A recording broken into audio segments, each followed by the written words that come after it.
The words were not shouted, they were dropped into the air like stones into a frozen pond. The garage should be fine for a while. Mother, my son Samuel wouldn't meet my eyes, as he said it, his focus fixed on a swirl in his oatmeal. It was his wife Victoria, whose gaze locked with mine across the gleaming quartz countertop of their Portland kitchen. Her eyes, the color of a winter sky, glittered with a chilling satisfaction. Think of it as an audition for your continued existence, she added, a sliver of a smile playing on her lips. If you survive the damp, we'll know you're still of some use. She slammed her artisanal ceramic mug down, the sound cracking the morning silence. I sat motionless, my hands folded neatly in my lap, feeling the full weight of my 75 years. I had been the senior paralegal for one of Portland's most prestigious law firms for nearly 5 decades. I was Clara Beaumont, a name synonymous with ironclad briefs and unshakable composure. Judges respected me, lawyers feared my meticulous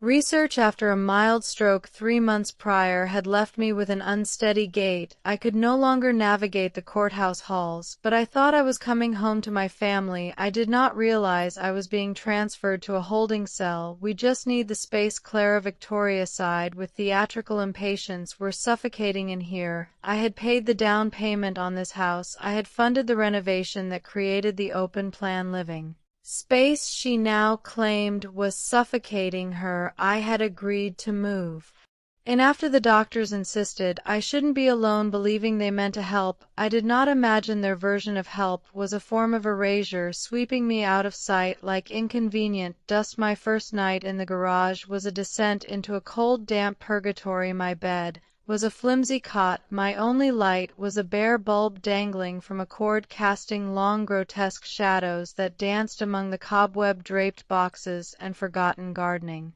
tools. There was no heat. The concrete floor leached the warmth from my bones, lying there staring at the water stains blooming on the ceiling. I missed the scent of old paper and leather-bound books. I missed the quiet authority of the law. The next morning Samuel poked his head through the door connecting to the house. "You okay, Mom?" he asked, his voice a clumsy mix of guilt and impatience. I nodded, my own voice a dry rasp in my throat. "Right, well, we'll get you a space heater eventually," he mumbled, already retreating as the door clicked shut. I heard Victoria's sharp whisper, amplified by the connecting vent. "If she catches pneumonia, the guardianship paperwork gets a lot simpler. No one can argue with medically frail." I stayed perfectly still, my breathing shallow. My body felt weak, but my mind, honed by decades of legal strategy, was razor-sharp. Guardianship, that was the end game. This wasn't about space, it was about assets. I curled onto my side, the thin, threadbare blanket doing little to ward off the chill. This wasn't family, this was a hostile takeover. The second night was colder. The relentless Oregon drizzle tapped against the roof, a miserable, monotonous rhythm. I thought of my late husband Robert, a journalist with a laugh that could warm a room. I thought of our small sunlit apartment on Nob Hill, now sold. I thought of the woman I used to be, a woman who commanded respect with a quiet word. And I wept, not for my predicament, but for the son I no longer recognized. On the third morning, as I sat shivering on the edge of the cot, a memory surfaced, clear and sharp as a shard of glass. Robert's old things. I had packed them into a single trunk, which now sat in the corner of this very garage. With trembling hands, I opened it. Beneath his collection of worn flannel shirts and dog-eared novels was his old toolkit from his reporting days, a leather satchel containing a pair of binoculars, several notebooks, and a microcassette recorder, small and heavy in my palm. I checked the battery compartment. Still good. I pressed the small red button. A faint, worrying sound filled the silence. Survival doesn't always mean staying warm. Sometimes it means gathering evidence. I hid the recorder in the pocket of my housecoat. They thought they had silenced me, but they had only given me a new kind of case to build, and I was about to remind them that Clara Beaumont had never lost a trial. She was truly determined to win. "My granddaughter Ava gave me the locket 2 Christmases ago, so you can always keep us close to your heart, Grandma," she'd said, her 14-year-old face earnest and bright. "It was a simple silver oval, one side for a picture of her, the other for her mother, my daughter gone too soon from this world. I wore it always. I never imagined it would become my primary exhibit. That night, after discovering Robert's recorder, I made a small modification. I carefully removed Ava's photo, and using a tiny screwdriver from a forgotten sewing kit, pried open the back of the locket. The hollow space inside was just large enough to conceal the tiny microphone from the dismantled recorder. I threaded the wire down the collar of my blouse. It wasn't elegant, but it was functional. The recorder itself sat nestled in my pocket. When Victoria entered the garage the next morning, she didn't bring breakfast. She brought a clipboard, just some routine forms from the doctor's office. Clara, she said, her voice dripping with false sweetness, sign here and here. I glanced at the papers. They were dense with legal jargon, but my eyes found the key phrases instantly: power of attorney, medical proxy, consent to asset management. I clicked the button in my pocket. I don't have my reading glasses, Victoria, I said, my voice deliberately frail. Could you read it aloud for me? Her lips thinned into a razor-straight line. It just says we can help you with your affairs. Which affairs, dear? I asked, looking up at her with what I hoped was an expression of benign confusion. She let out an exasperated sigh. Listen, you're old, you had a stroke, you can't be trusted to manage things yourself. If you don't sign, we'll just have the court declare you incompetent. This way is cleaner. Now sign it. Her voice, sharp and cruel, was now preserved on a tiny magnetic tape. Exhibit A. I recorded everything. Samuel complaining on the phone to his friend that I was tougher than she looks, but if she has one more dizzy spell we can file for full guardianship. I recorded Victoria laughing with a neighbor over the fence, saying the garage is the only place she can have a fall without ruining the hardwood floors. Their casual cruelty, their calculated greed, it all became part of the record. After 2 days of gathering testimony, I waited for them to leave for a dinner party. The house fell silent. I slipped out of the garage and into the main house, straight to the study. My study, the one I had furnished with a bonus from my final case. Samuel thought he'd changed the Wi-Fi password, but he didn't know about the secondary hardwired access point I'd had installed for Robert's work years ago. Using my old tablet, I transferred the audio files, then I sent them in a single encrypted email to a name Samuel and Victoria had never heard of, a name that struck fear into the hearts of opposing counsel across the state. Evelyn Reed. Evelyn and I had been colleagues for 30 years. She was the firm's lead litigator, a shark in a silk blouse. When I retired, she'd gifted me a rare first edition legal text. Clara, she'd said, if you ever need to burn something to the ground, you call me first. That night I called. She answered on the first ring, her voice crisp. I was wondering, WHE, and you'd finally get tired of being polite. Clara, I have something for you. Evelyn, I said, I figured you would. She replied, send it over. You're not alone in this. Sit tight. This is going to move very, very fast. And just like that, the damp chill of the garage began to dissipate. Justice was awake, and it was getting dressed for court. I waited until the house was dark and silent. It was nearly 1 a.m. when I slipped my coat on and sat on the cold concrete stoop outside the garage's side door, the only spot with a reliable cell signal. I held the phone to my chest, the numbers on the screen glowing in the dark. My hands trembled, not from the cold, but from the immense gravity of the step I was about to take. When he answered, his voice was just as I remembered it from the bench, deep, measured, and radiating an authority that could quiet a chaotic courtroom. Eleanor, Judge Finch. I replied, my own voice, a near whisper. I hope I didn't wake you. I've been waiting for this call for 5 years, Clara, he said, and I could hear in his voice that he meant it. Tell me what's happening. Quietly, methodically, I laid out the facts, just as I would have in a legal brief: the garage, the cold, the damp, the orchestrated plot for guardianship. I told him I had recordings, dates, times, voices, undeniable proof. There was a long pause on the line. Then he said, I told you once, Clara, if anyone ever betrayed you, you were to call me first. I remember, Alistair, I whispered. And I told you why, he continued, his voice hardening, because no one respects the sharpest mind in the room until their own neck is on the line, and when it is, they discover just how sharp the blade is. What do you need? That night we built a legal fortress.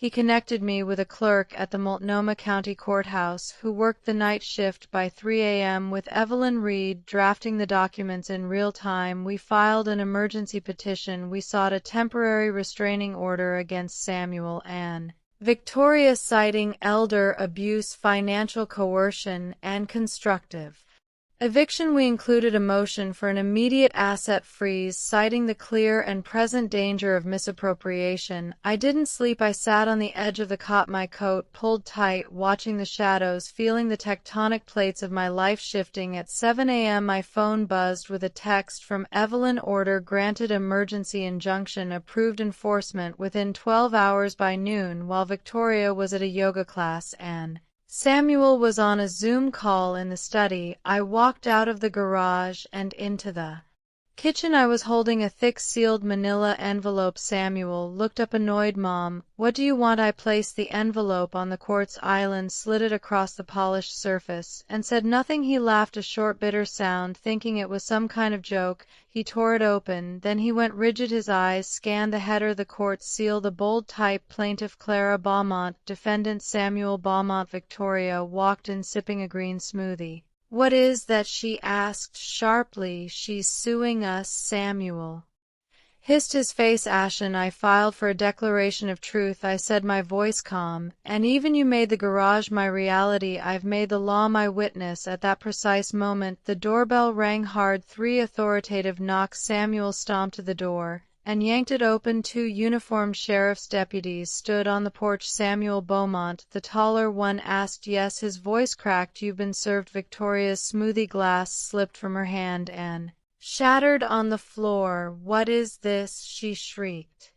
Evelyn Reed stepped past the officers into the foyer, her presence filling the space. It's a restraining order, she said coolly, and a notice of a full forensic audit of every account you hold jointly or separately, effective immediately. You can't do this, Samuel sputtered, turning to me. I met his gaze, my own eyes cold and clear as glass. You put me in a garage. You plotted to steal my life while pretending to care for it. You underestimated me. He started to speak, but one of the deputies held up a hand.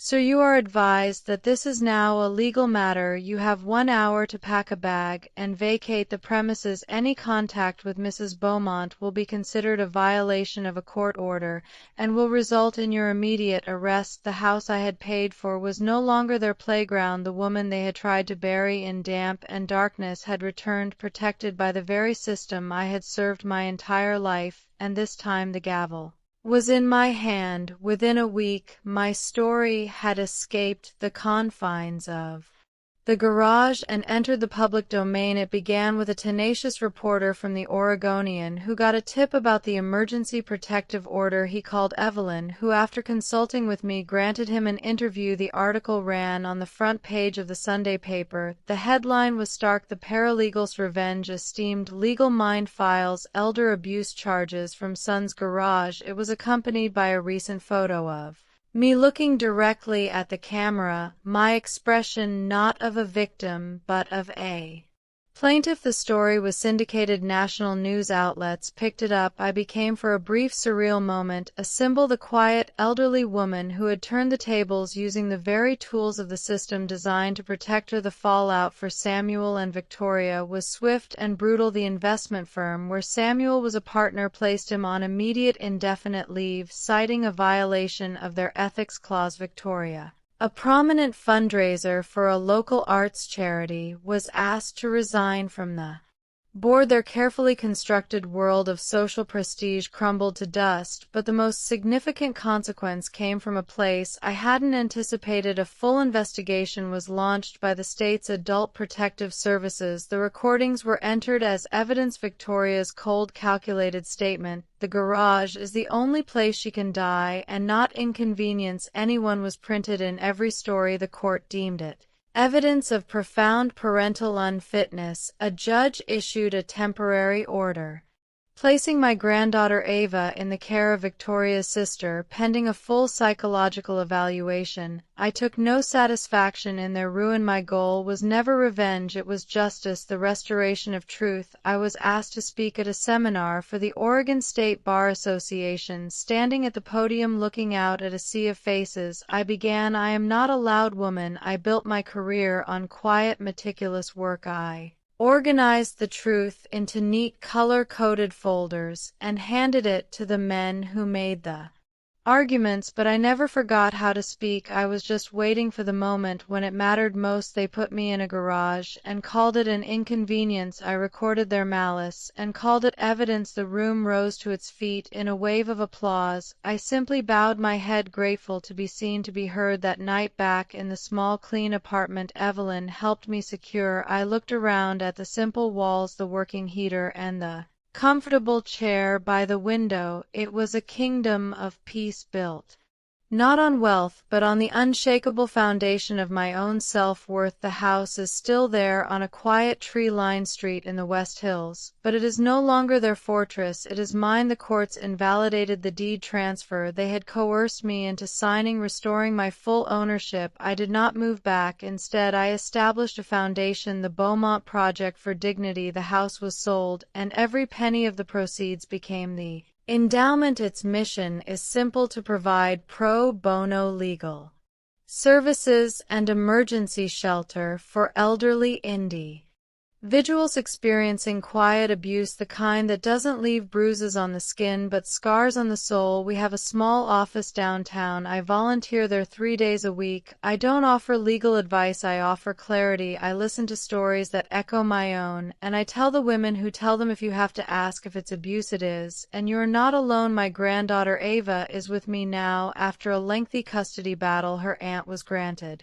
permanent guardianship, and she agreed that the best place for Ava was with me. She is the light in my life. She helps me answer letters at the foundation. She makes me laugh. In her, I see the best of my daughter and the promise of a future built on real love, not transactional cruelty. I did write one letter to Samuel. It was short. You did not just lose a house, you lost the entire history of a mother's love. I do not hate you. I have rendered you irrelevant. That, I suspect, is a far greater punishment. I never received a reply. My life is quiet now, but it is a different kind of quiet. It's not the silence of erasure, it's the silence of peace. Sometimes as I sit by my window watching the rain fall, I think about the word legacy. They thought it was about money, property, assets to be seized. They were wrong. A legacy is not what you leave behind in a will. It is the story they tell about you after you're gone. And I have taken back the pen. I am the author of my own ending.